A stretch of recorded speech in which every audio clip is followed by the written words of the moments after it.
돈은 좀 주는 교회로 가야죠. 그 뭐 사실 그 다 마음에 이렇게 감춰놓고 그 사실 굉장히 중요한 건데 돈을 이렇게 재정적으로 이렇게 조금 잘 대우한다는 것은 존중한다는 거 아니겠습니까? 그러니까 그게 너무 박하게 대우를 하면서 요즘 신학생들이나 부사역자들은 어려운 곳 안 가려고 한다. 너무 그렇게 이야기할 거는 또 아닌 것 같아요. 그래서 자기가 기쁜 마음으로 사회 갈 수 있을 정도의 그게 뭐 마음이 높아지고 재물을 탐하는 수준까지 이렇게 간다는 거는 자기 소명에 먹칠을 하는 그러니까 그건 아니고 그래도 기본적으로 어떻게 재정적으로 나를 대우하는 거 이거는 자기 씀씀이와 가정을 보면서 생각보다 진지하게 이 사례비 문제는 한번 들여다보면서 사역할 교회를 결정해야 된다고 봐요. 그리고 가급적이면 두루두루 모든 사역들을 다 경험할 수 있는 곳. 그러니까 아까 우리 최 목사님께서 어떤 사역자들 뭐 청년부 하다가 교회 학교 한번 가봐라. 이거는 굉장히 좋은 경험이에요. 요즘은 이렇게 보면 어떤 그 부사역자들 보면 그 자리에서 십몇 년, 7년 이렇게 해서 나는 이 분야의 전문가라고 하는데 저는 개인적으로 그거 썩 좋아 보이지 않아요. 담임 목회를 하러 가기 전까지는 유치부부터 시작해가지고 장로의 권사님들까지 다 두루두루 한번 경험해 볼 수 있는 이런 교회를 선택하는 것이 굉장히 중요하다고 봐요. 담임 목사가 되면 부사역자 때 내 같으면 이렇게 해서 더 잘할 수 있을 것 같은데 하는 이런 생각들이 여지없이 다 깨집니다. 근데 한 번이라도 스쳐가면서 경험해 본 거, 그게 담임 목사가 됐을 때는 굉장한 유익이 있어요. 그래서 뭐 목사님하고 사전에 상담을 해도 좋고 또 쭉 한번 살펴서 그 교회의 어떤 분위기나 사역자들을 어떻게 이동시키는 거 이런 것들을 미리 좀 확인하셔가지고 전반적으로 이렇게 사역의 경험을 할 수 있는 교회를 선택하는 것이 좋지 않겠는가. 또 이렇게 말을 하니까 저의 이런 진심 어린 말을 또 큰 교회 돈 많이 주는 교회로 가는 또 선택하는 그 정당성을 이런 이야기를 통해서 확보하는 사람들이 있어요. 그 사람들은 미운 사람이에요. 그렇게 하지 마시고 제 말을 있는 그대로 이렇게 좀 들어주시면 좋겠습니다. 이 교회를 정할 때는 제일 중요한 건 담임 목회자라고 생각을 합니다. 왜냐하면 담임 목회자를 통해 배울 수 있어야 되고 존경심이 나와야 되고 이게 왜 중요하냐면은 담임 목사님한테 봤던 게 나도 모르게 그게 나와요. 담임을 하게 될 때. 이게 나쁜 건 또 나쁜 대로 나오고 좋은 건 좋은 대로 나오고 이게 정말 나오더라고요. 제가 한 6개월 정도 경험한 목사님이 있는데 그 6개월 정말 짧은 시간인데 정말 안 좋은 그분의 모습이 저에게서 문득문득 나올 때가 있어요. 누군가를 대할 때 그분 말투가 나오더라고요. 말투가. 와, 너무 놀라는 거예요. 목사님이 너무 존경스러우면은 그분의 많은 장점들이 목회할 때 그대로 또 나오기 때문에 저는 제일 중요한 기준이 내가 배울 수 있는 목사님인가, 내가 존경하는 목사님, 존경하는 그런 부분들을 가지고 있다면 다른 거 별로 생각하지 않고 시작을 해도 희한하죠. 내가 좋아하면 목사님도 날 좋아합니다. 그럼 목사님이 날 좋아하게 되면 어떤 일이 일어나냐면 사례비가 올라갑니다. 예. 그래서 뭘 먼저 시작하느냐 또 뭐 꼭 사례로 먼저 시작하지 않아도 내가 그분을 정말 좋아하는 걸 그분이 알게 되면은 날 좋아해 주게 되면은 사례 그거 가지고 돼 하는 날이 또 오니까 또 그 문제도 해결되지 않을까 생각합니다. 이제 최 목사님이나 저나 이제 부사역자들을 좀 그 이해하는 측면에서 이런 말씀을 드리는데 또 약간 도전을 해야 되는 측면에서는 담임 목사 하기 전에 맨 땅에 헤딩할 수 있는 사역지로 가서 자기의 그 인생을 좀 드리는 시간들 이게 꼭 필요한 것 같아요. 저는 이제 개인적으로 사실 목사님 제가 강남중앙침례교회 여기 사역자로 올 뻔했어요. 그 공주에서 사역을 끝내고 우리 목사님이 김충기 목사님 담임 목사 시절에 굉장히 그 신뢰받던 목사님이셔서 저보고 사역이 이제 끝난다니까 강남중앙침례교회로 가라고 하더라고요. 여기는 누구나 와서 사역을 하고 싶어하는 그런 교회, 좋은 교회예요. 강중침은. 근데 제가 그때 안 가겠다고 했어요. 하니까 목사님이 희한하다. 여기 나 교회에 있다가 다 강중침 가래가 다 가서 사역 잘하고 있는데 너는 왜 안 가냐? 저는 가기 싫다고 해서 제가 고향으로 낙향했어요. 그래서 최 목사님 아시겠지만 예배당 짓는다고 3년 동안 그 컨테이너 박스에서 자면서 완전 죽도록 고생했어요. 가서.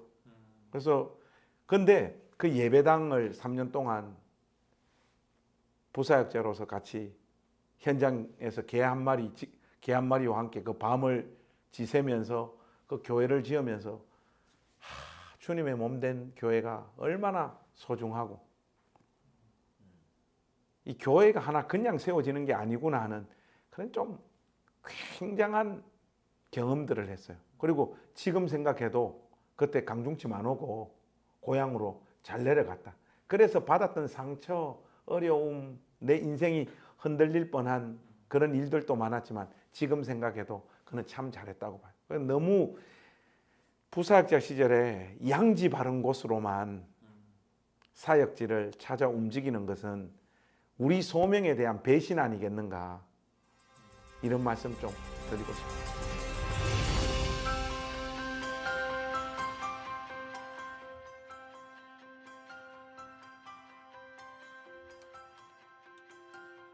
그냥 아침에 눈 떴을 때 새벽 기도부터 시작해서 자기에게 떠밀려오는 그 일을 하루 종일 받다 보면 말 그대로 성경 한 장 읽을 수도 없는 이런 상황으로 흘러가는 것이 제법 다이나믹하고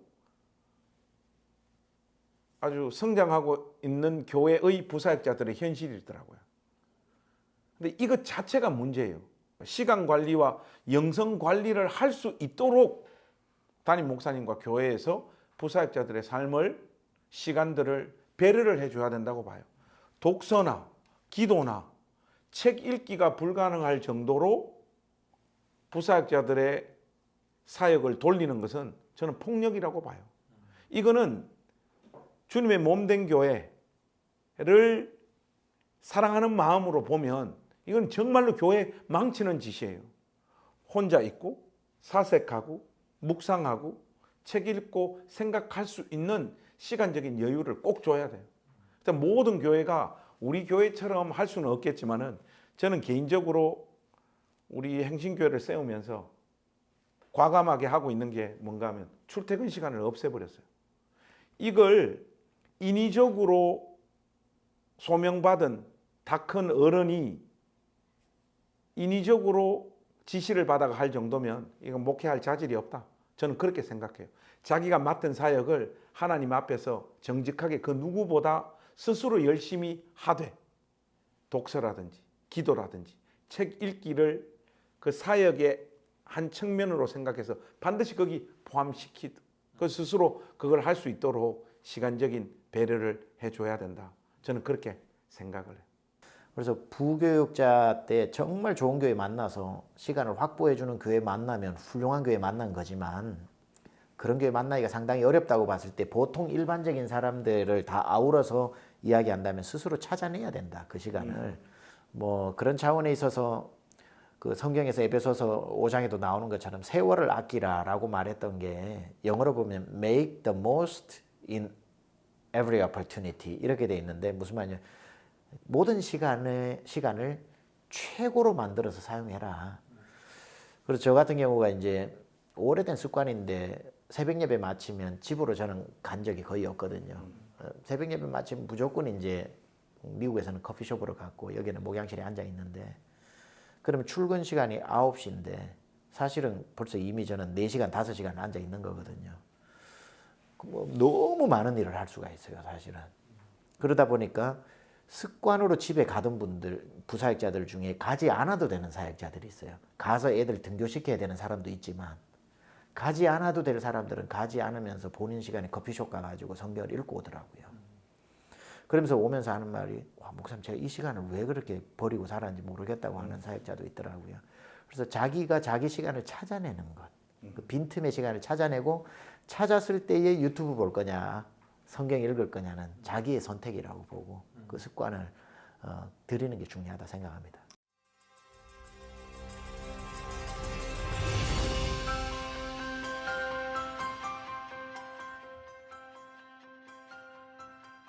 저는 개인적으로 세미나나 프로그램 이런 걸 좀 안 좋아하는 편이에요. 그래서 뭐 페이스북에 글 쓸 때도 신학교 다닐 때 뭐 했냐, 뭐 목회 현장까지 와가지고 우리가 또 세미나 가고 또 어떤 특정한 프로그램 쫓아다닐 정도면 이건 문제가 있는 거 아니냐, 이런 이야기들을 보통 많이 해요. 근데 제가 볼 때는 뭐 또 어디 가서 세미나나 프로그램들을 통해서 잘 배우는 스타일이면 그런 것들을 참여해가지고 유익을 얻으면 될 것 같고요. 근데 저는 개인적으로는 아직 내 사역을 전면적으로 이렇게 시작하지 않았던 시절에는 혼자 책으로 파는 것이 훨씬 좋지 않겠는가. 그리고 유튜브라든지 요즘은 뭔가를 배우려고 하는 것은 꼭 세미나 가지 않더라도 얼마든지 시간을 확보해 가지고 내 안에 그것을 체화시킬 수 있는 굉장히 많은 시간들, 기회들이 있다고 봐요. 그래서 저는 세미나나 프로그램보다는 혼자 책 읽는 시간들을 더 확보하는 것이 조금 더 효율적이지 않겠는가, 개인적으로 그렇게 생각을 해요. 제 개인적으로 좀 고민하고 싶은 거는 혹시 설교 세미나 같은 게 있으면 그런 데는 좀 적극적으로 참여해가지고 설교를 미리 이제 뭐 주의하는 법이라든지 준비하는 법이라든지 이런 거 습관이 굉장히 중요하기 때문에 찾아다니면서 나에게 맞는 게 있으면은 그건 습관이 되면은 앞으로 평생 도움이 되는 거기 때문에 또는 어느 저 같은 경우는 사우스웨스턴에서 공부를 할 때 설교학 프리칭 랩이라고 그래가지고 아예 이제 무대 위에서 조명 다 있고 이제 학생들하고 교수님 앉아가지고 직접 설교를 해야 돼요. 설교를 해야 될 때 뭐 오른쪽으로 가면서도 설교하고 왼쪽으로 가면서 설교하고 뭐 하고 나면은 그걸 영상으로 다 찍은 걸 저한테 줘요. 그러면 교수가 불러가지고 너 왼쪽으로 세 번 가고 오른쪽으로 세 번 가고 왼손은 몇 번 썼고 무슨 용어를 몇 번 이렇게 썼는데 그건 어느 습관인 것 같은데 줄이고 뭐 주의 부분에 있어서는 또 이렇게 그걸 완전히 그 다 해줘요. 대단하다. 예. 그 한번 하고 나면 도움이 너무 많이 되고 앉아 있었던 20명 학생들이 또 제 거를 다 크리틱을 해가지고 주면 굉장히 그게 또 도움이 되는 거죠. 예를 들어서 뭐 그런 정도의 어떤 설교 세미나에 가서 한번 해보면서 또 이렇게 크리틱을 받을 수 있다든지 하는 이런 세미나는 굉장히 유익한데 어떤 지금 뭐 소그룹 세미나라든지 예배 세미나라든지 제자훈련 세미나라든지 많은 유익하고 너무나도 현재 목회하는 분들에겐 유익하겠지만 신학생들에게 있어서는 그런 어떤 기능적 기술적인 것들을 미리 경험하기보다는 그런 건 책으로도 얼마든지 가능할 수 있고 대신 설교자라고 하는 이 평생 가는 거에 있어서는 가능하면 설교 세미나는 좀 여기저기 찾아다녀 보는 것도 좋겠다. 두 번째, 차라리 어떤 예배 목회에 관련된 세미나보다는 독서하는 클럽들 이런 데를 좀 참여해가지고 어떤 책 읽기를 앞으로 내가 롱텀으로 긴 기간 동안 어떻게 내가 좀 이런 책들을 읽어 나가야 되는지 책 읽는 법들을 어떻게 읽는지 책을 읽었을 때 어떻게 요약하는지 요약해놓고 나중에 책을 쓸 때 어떻게 그걸 찾아내서 다시 인용으로 책을 쓸 수 있는지 뭐 이런 것들에 도움이 되는 게 오히려 세미나가 훨씬 더 유익하지 않을까. 독서하는데, 글 쓰는데, 그리고 설교하는데 이런 세미나가 막 우리가 흔히 신학생들이 여기저기 막 미국 교회 따라다니고 뭐 어디서 한국에 왔을 때에 무슨 세미나 할 때 물론 가봐도 배울 게 있지만 그런 건 굳이 따라다니지 않아도 오히려 기본이 되어지는 세미나가 훨씬 낫지 않을까. 최 목사님께서 이제 설교와 관련한 세미나를 말씀을 하시니까 좀 더 디테일하게 이렇게 들어가 보면 나는 뭐 그런 세미나도 안 갔으면 좋겠는데 굳이 뭐 어디 참여한다 그러면 설교와 관련해서는 글을 정갈하게 쓸 수 있는 이런 세미나나 그런 좀 롱텀으로 배울 수 있는 글쓰기를 배울 수 있는 이런 데 가서 좀 배우면 좋을 것 같아요. 왜냐하면 의외로 설교 원고 작성이 안 되는 부사학자들이 꽤 많더라고요. 야, 성가 한번 가져와봐. 이렇게 보면 굉장히 단문 중심으로 딱 클리어하게 한번 딱 봤을 때 알아들을 수 있게 이렇게 문장을 구사하거나 말을 하거나 문장을 적어 내려가는 부사학자들도 있는 반면에 이건 도대체 뭐야 이거 이 이야기했다가 저 이야기했다가 원고 안에서 이미 이 주된 논지를 완전 벗어나 버린다든지 이런 경우들이 굉장히 많더라고. 그래서 그런 데 가서 좀 혼돈하고 맞춤법도 좀 배우고 해서 자기 주장을 깔끔하게 이렇게 할 수 있는 글쓰기 세미나 같은 거 있으시면 그런데 이렇게 좀 배울 수 있으면 굉장히 좋지 않겠는가 이런 생각들 해요.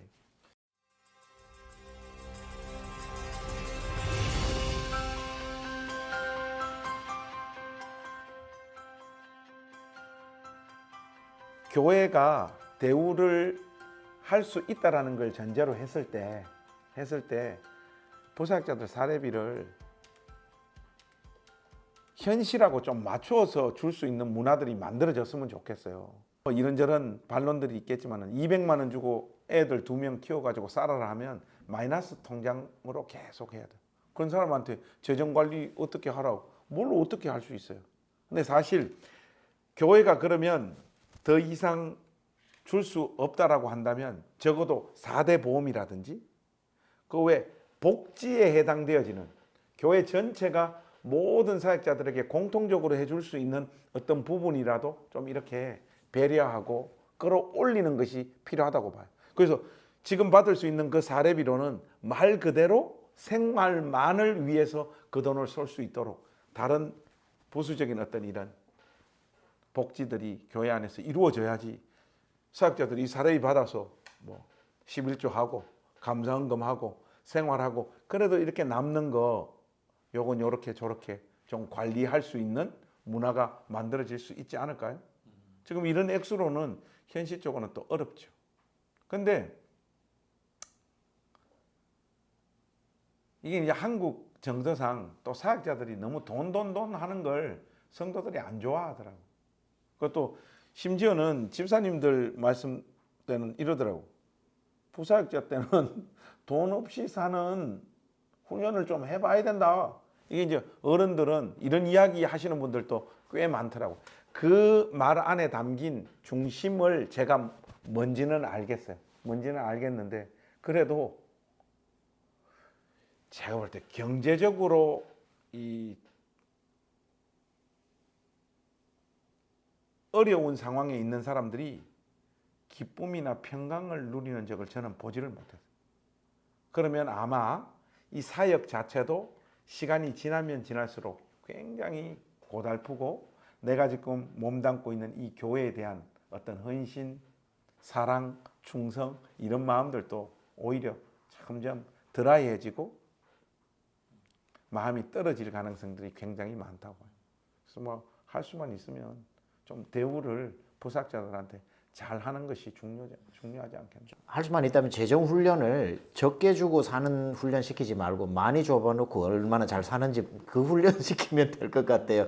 왜냐하면 차라리 욥은 고난을 이겨냈지만 솔로몬은 풍부에 넘어졌거든요. 어느 정도 생계가 됐는데 거기에 대해서 하나님 앞에 얼마나 정직하게 12월 1조를 드리고 하는 거. 그래서 저는 적게 줘놓고 신학 부사역자 때는 그렇게 다 하는 거야. 이런 거는 좀 굉장히 폭력적이라고 보고요. 담임 목사님이 재정이 깨끗하기 위해서 세워놓은 원칙을 부사역자들한테까지 적용을 안 시켰으면 좋겠어요. 제가 최근에 보니까 어떤 그 글을 보니까 저는 결혼하고 장례하고 신방하는 데 있어서 절대로 단 1푼도 받지 않고 우리 부사역자들 다 그렇게 합니다. 이렇게 놨더라고요. 그건 담임 목사님만 그렇게 안 하면 될 것 같고. 그러니까 너무 멋있게 사는 목사님들 때문에 우리가 죽겠어 아주. 차라리 그 기준을 부사역자까지 기준을 정해 놓으면 부사역자들 정말 힘들잖아요. 그리고 성도님들 중에 마지못해 감사로 챙겨주는 분이 있을지 몰라도 기쁨을 해주는 분들이 있으니까 그게 교회의 문화와 본인의 목회 철학이라면 담임 목사님은 그런 거 안 받아도 정당한 사례를 받잖아요.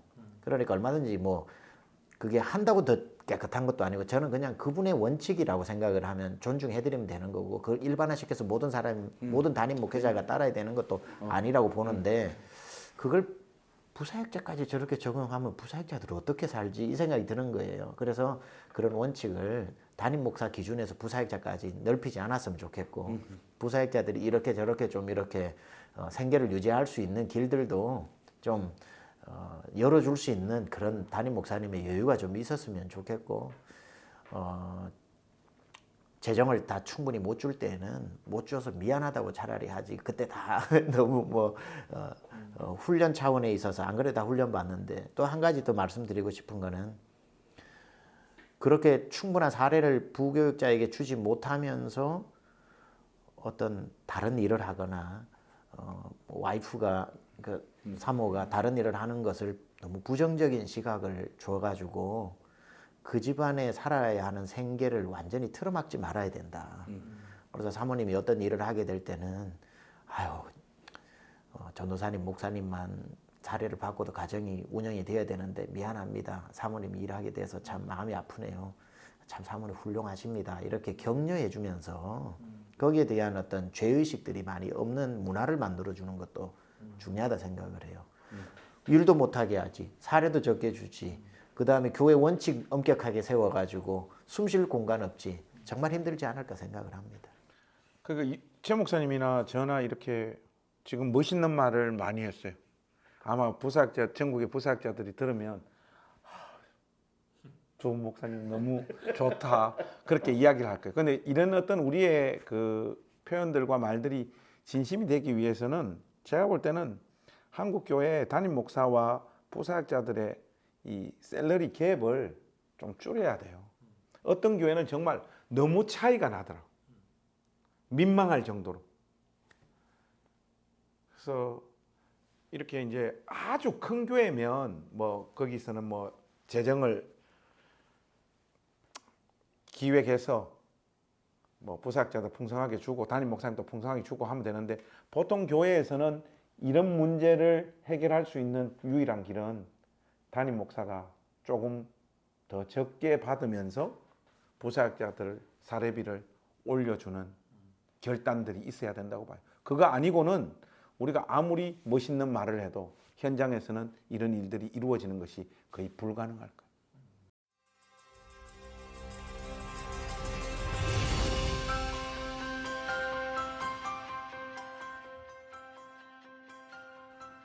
아까 최 목사님이 얼핏 지나가시면서 그런 말씀하셨잖아요. 성도와의 그 부사학자와의 관계에서 내가 걔를 좋아하면 그 사람도 날 좋아한다는 거.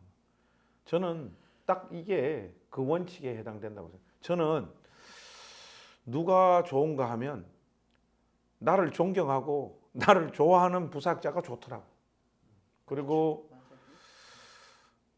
이게 이제 애매한 관계에서 그 인격적으로 조금 뭐가 나 있는 부사학자들이 이제 저하고 조금 소원한 관계에 있는 사람들에게 가서 나보다 더 친하게 지내면서 나에 대해서 이렇게 험담하는 이런 일들이 가끔씩 교회에서 벌어지더라고요.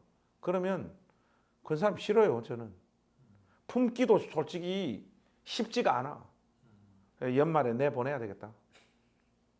솔직히 그런 마음이 들어요. 그러니까 내가 어떤 교회의 부사역자로 가기로 마음을 먹었다 했을 때는 그 교회를 담임하고 있는 목사님을 사랑하고 존경해야 돼요. 그 누구보다도. 그래야지 그 목사님의 설교를 통해서 은혜도 받고 그 목사님의 목양을 통해서 뭔가를 배워요. 제가 이렇게 보면 뭔가를 잘 배우지 못하는 사람들 있잖아요. 그거는 IQ 문제도 아니고 자질의 문제도 아니에요. 그 대상에 대한 리스펙이 없을 때 사람이 뭔가를 잘 배우지는 못하더라고요.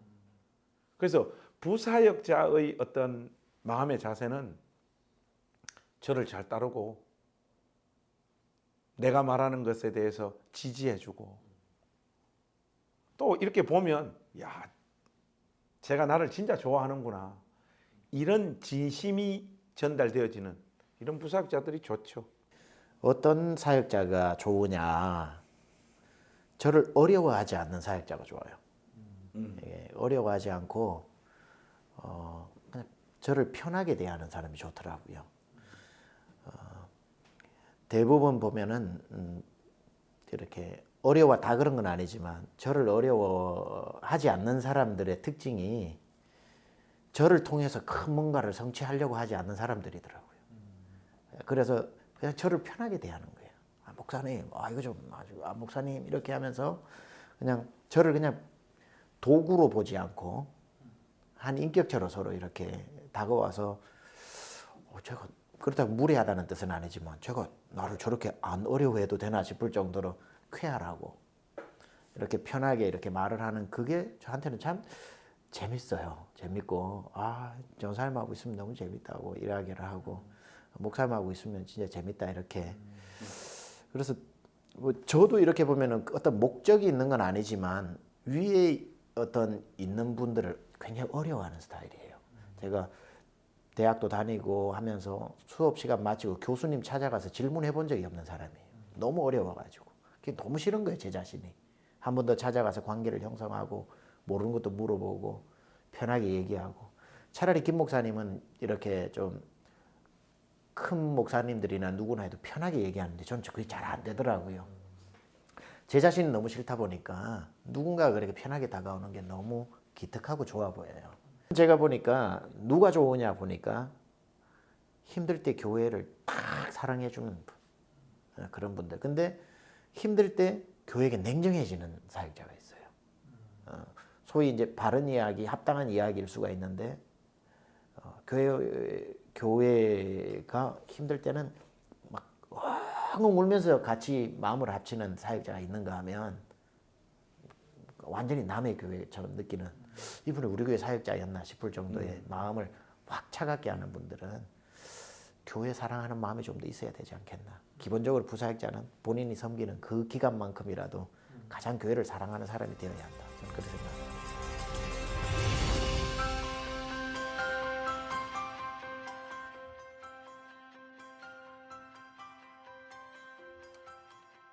저는 우리 교회를 떠나가지고 이제 다른 데로 사역하러 간다 그러면 저를 배신하는 것 같아요.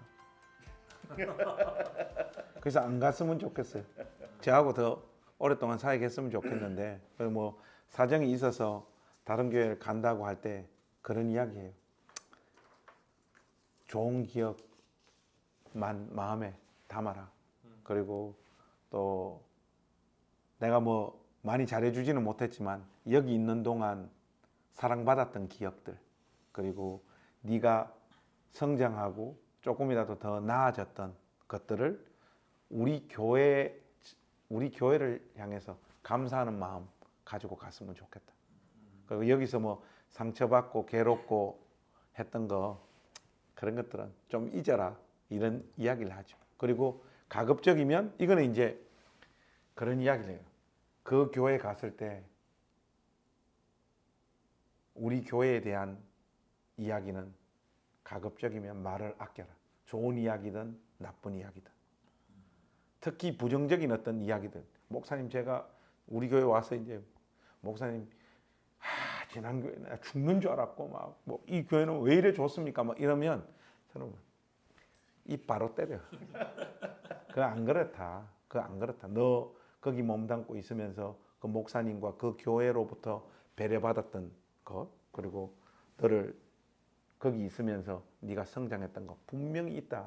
그거 기억하고 여기서는 그 지점에서부터 더 누릴 건 누리고 더 가야 된다. 그 교회에 대한 목사님, 그 교회에 대한 부정적인 이야기는 나한테 가급적으로 안 했으면 좋겠다. 그래서 저는 좀 자르죠. 떠날 때 그 마음이 중요한 것 같아요. 그 마음을 좀 준비하고 그래서 혹시나 그 목사님 좀 어땠노 이러면 우리 목사님 진짜 참 많이 배려해 주셨습니다. 그리고 이런 것들은 정말 좋았습니다. 그 질문이 있을 때는 좋은 이야기들을 하는 사람이 돼야죠. 우리가 사역자들인데 그거 못하면 안 되잖아요. 그렇게 보내죠. 사역자가 사역을 하다가 여러 가지 이런저런 이유로 갑자기 토요일인데 내일이 주일인데 토요일 날 그만둔다고 얘기하는 거예요. 그래서 제가 이제 불러서 이야기하면서 지금 그만두면 소위 말해서 이걸 우리는 때리치운다라고 얘기한다. 전사님은 파트타임인데 전사님은 때리치우는 사람이 되지 말고 사임을 하고 내려놓는 사람이 돼야 되는데 한 끗 차이다. 오늘 그만두면 때리치우는 거다. 내일이 되든 한 달 후가 되든 잘 마무리를 하고 성도들한테 축복받고 그만두면 그거는 이제 사역을 마무리하는 거다. 누가 봐도 때리치우는 것과 마무리의 차이가 뭐냐면 때리치운 사람은 다시는 우리 교회 올 수가 없다. 목사님 커피 한 잔 주세요 하고 찾아올 수가 없다. 성도님들을 만날 수도 없다. 결혼한다고 청첩장 보낼 수도 없다. 그리고 내가 자네를 어느 교회 추천하기도 힘들다. 어떤 면에서 인생 최고에 찾아온 이 좋은 관계의 기회를 멘토도 잃어버리고 교회도 잃어버리고 관계도 다 잃어버리는 걸 때리치우는 방식으로 그만두면 아까워서 어떻게 때려치우냐. 그만둬야 된다면 아까도 얘기했지만 내가 한 달 주겠다. 한 달 동안 기도하고 그래도 그만둬야 된다면 내가 아름다운 마무리를 해서 우리가 아무개 전사님이 이제 이만저만한 이유로 사역을 여기서 마무리하게 되었습니다. 얼마나 보기 좋냐. 그렇게 마무리하면 나 찾아와도 된다. 커피 사주세요 해도 된다. 뭐 유학 떠나면 목사님 유학 떠나는데 용돈 좀 주세요 해도 된다. 그리고 사역자들하고 여기 다 좋은 관계를 가질 수 있다. 단 하나를 헤어질 때 어떻게 헤어지느냐가 그 사람 평생 이미지로 남고 관계가 형성된다. 그래서 절대적으로 기분 따라서 오늘 그만두는 거 아니다. 그렇게 해가지고 지금 한 달 지금 휴가를 준 상태예요. 예. 그리고 한 달 후에 그만두게 되더라도 또 계속 사역을 하게 되더라도 때려치우는 건 아니니까 어떤 면에 있어서 그 친구에게 제가 인생에 줄 수 있는 제일 큰 선물을 준 것 같아요. 다 잃어버릴 강남중앙침례교회 모든 좋은 그거를 다 한순간에 잃어버릴 걸 안 잃어버리게 해준 거니까. 그게 좀 중요한 것 같아요. 최목사님과 전화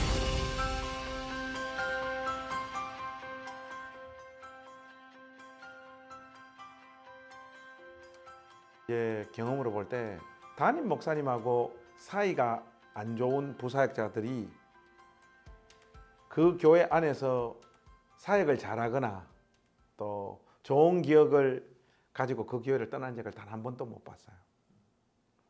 목사님을 사랑하세요. 그리고 목사님의 목회 철학에 자기의 독특하고 탁월한 어떤 생각들이 있더라도 이 교회에 몸담고 있는 동안은 맞추세요. 그리고 목사님하고 더 친밀해질 수 있도록 노력을 하세요. 그거 하나의 문제가 해결되어지면 다른 문제들은 거의 부수적으로 다 풀린다고 봐요. 그리고 특별히 여기서 하나님의 섭리 가운데 만나게 된 이 사역자들, 제가 이제 목회적인 경험을 통해서 보면 그 관계가 평생 가더라고. 여기서 원수되면 갈라져서 따로 담임 목사가 됐을 때도 끝까지 한 교단 안에서 원수가 되더라고. 딴 사람 만났을 때 서로 이 사람에 대해서 험담하고 비난하는 사이가 되고, 여기서 진짜 친구가 되고 동력자가 된 것은 평생 가게 되는 거예요. 가급적이면 여기서 있는 동안 원수 만들지 말고 좋은 동력자와 친구 만들 수 있는 그런 부사역자가 되었으면 좋겠습니다. 다른 기능적인 것들이야 조금 부족해도 돼요. 이런 부분에 있어서 잘 부사역자로서 서게 되어지면 다른 부족함들은 다 메꿔지고 시간이 지나면 내가 못했던 것도 추억이 돼가지고 서로 웃을 수 있는 소재로 변해버리더라고요. 그냥 관계가 깨지면 내가 실수하고 잘못했던 것이 과포장돼가지고 사람들 사이에 회자되어지는 이런 일들이 많습니다. 여기서 담임 목사님과 같은 길을 걸어가는 동료들과 아까 말씀하셨던 것처럼 세월을 아끼라. 가장 좋게 이 시간을 활용하고 이용하는 그런 지혜로운 사역자들이 되었으면 좋겠습니다. 저는 하나의 철학처럼 생각하고 있는 게 있는데 내가 좋은 부사역자가 되면 내가 담임할 때 좋은 부사역자를 만난다. 하나님은 이렇게 보고 계시다가 또 이렇게 행한 대로 심은 대로 거두게 하시는 경우가 있더라고요. 저는 지금 개인적으로 사역자 복을 참 많이 받았습니다. 우리 교회 너무 미국에서도 그랬고 여기도 그렇고 사역자 분위기가 너무 좋습니다. 일주일에 한 번씩 축구할 때도 정말 이런 일이 있나 싶을 정도로 좋은데 태클 안 들어와요? 태클 절대 안 들어오는 좋은 홍해가 갈라지듯이 갈라지는. 미국에서 제가 목회 부사역자로 있을 때에 사역자가 8가정이 있었는데 교회가 어려워지면서 한 달 만에 7가정 부사역자가 다 떠났습니다. 저 혼자 저희 부부하고 남았는데 담임 목사님 찾아가서 무릎 꿇고 목사님 힘내십시오. 이 우리 교회 성도 다 떠나고 마지막 가정이 있으면 저희 부부가 되겠습니다. 그렇게 한번 헌신을 한 적이 있습니다. 아마 하나님이 그때 그거 하나는 칭찬해 주실 것 같아요. 그것 때문에 그랬는지 몰라도 좋은 사역자를 만나는 복을 주시더라고요. 북왕국 이스라엘이 722년 망하기 전까지 19명의 왕이 지나가는데 구테타로 세워진 나라거든요. 북왕국은 여로보암에 의해서 왕조가 8번 구테타가 일어나요. 19명 왕 중에. 그 남유다 르호보암에 의해서 시작되어진 왕은 586년에 망할 때까지 20명의 왕이 지나가는데 구테타가 한 번도 일어나지 않습니다. 남유다는 구테타로 일어난 나라가 아니기 때문에. 북왕국은 구테타로 일어나니까 19명의 왕 중에 8번의 왕조 구테타가 일어나는 것을 보고 정말 신실하게 교회를 섬기고 그 모습을 계속 지켜본 남왕국은 그 왕국을 이어가거든요. 저는 우리 목사님들이 부사역자로 계실 때 담임 목사님과의 관계를 순종적으로 잘 해주시고 하면 이런 목표, 나는 대한민국 제일 좋은 부사역자가 되어봐야 되겠다. 개인적 목표를 한번 잡아보고 그 관계 속에서 목사님과 끝까지 finish well, 그러니까 끝을 잘 맺고 있으면 이제 목사님들이 담임 목회자가 될 때 어디서 나타났는지 몰라도 꼭 그 옛날에 우리 목사님 같은 그런 좋은 부사역자들이 등장을 합니다. 그래서 내 미래를 위한 투자다 생각하시고 신실한 담임 목사님의 마음에 그리고 성도들에게 기쁨이 되는 멋진 목회해 주시기를 부탁드립니다.